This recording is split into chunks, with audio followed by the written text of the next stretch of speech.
My name's Sarah Ayres, and on behalf of the School for Policy Studies, I'd like to welcome you to Bristol to mark the 40th anniversary of the journal Policy and Politics. Across 4 decades, it's been one of the leading international journals in the field of public and social policy, and moving forward, we intend to maintain that reputation. Last year, the editors, Gitanjali Ganguly from the School for Policy Studies and Tony Fitzpatrick from Nottingham University, revised the strategic aim and focus of the journal to reflect key developments in public and social policy in the 21st century.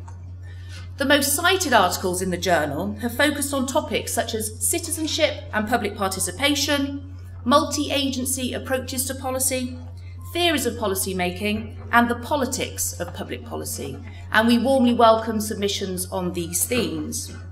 David Sweeting will be chairing a panel of our top 4 most cited authors tomorrow, and I hope you can join them to reflect on the relevance and contribution of their seminal works. In addition, the journal is interested in publishing papers that deal with emerging debates, such as the challenges of climate change, the global financial crisis, and the policy implications of new technologies. Of course, we welcome submissions from established authors, but also early career academics. So if anybody would like to discuss plans for publication over the next few days, please approach a member of the Policy and Politics team, and we can be identified by our green name tags. I took over from Gitanjali Ganguly as co-editor of the journal at the start of this month, and we've also just appointed a new co-editor to take over from Tony Fitzpatrick from the end of this year. I'd like to announce that Professor Matthew Flinders from Sheffield University will be taking on this role from January 2013. We're delighted to have Matt on board and know that his vast experience and enthusiasm for the journal will ensure that it remains internationally competitive in years to come. We'd like to thank Gitanjali and Tony for their hard work over the past few years, and I look forward to working with Matt in the near future. I'd also like to thank Ali Shaw from the Policy Press, thank you Ali, who's devoted nearly 25 years service to the journal. And in the few years that I've been working with Policy and Politics and the management team, Ali's energy and enthusiasm has really shone through, and she will really be sorely missed. But again, I look forward to working with her successor, Julia Mortimer, when she takes over from Ali at the end of the year. Finally, I'd like to thank everyone for their support for the conference. We have over 200 delegates from 19 different countries, making this a truly international event. I'd particularly like to welcome our international colleagues, and also the journal's past editors, the vast majority of whom are in attendance.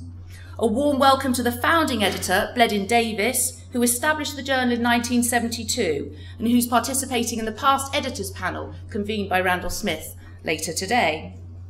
We have some fantastic plenary speakers lined up, and the panel sessions look extremely interesting, varied and topical.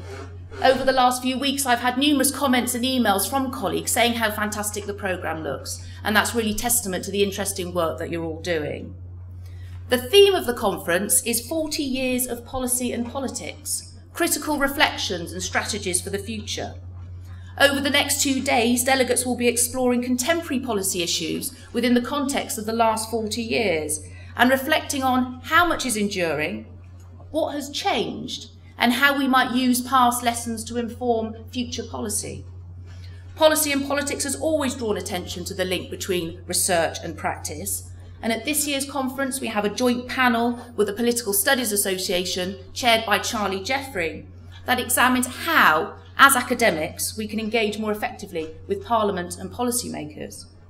Tomorrow, Anthony Carpen and Puffles will run a social media workshop, there he is,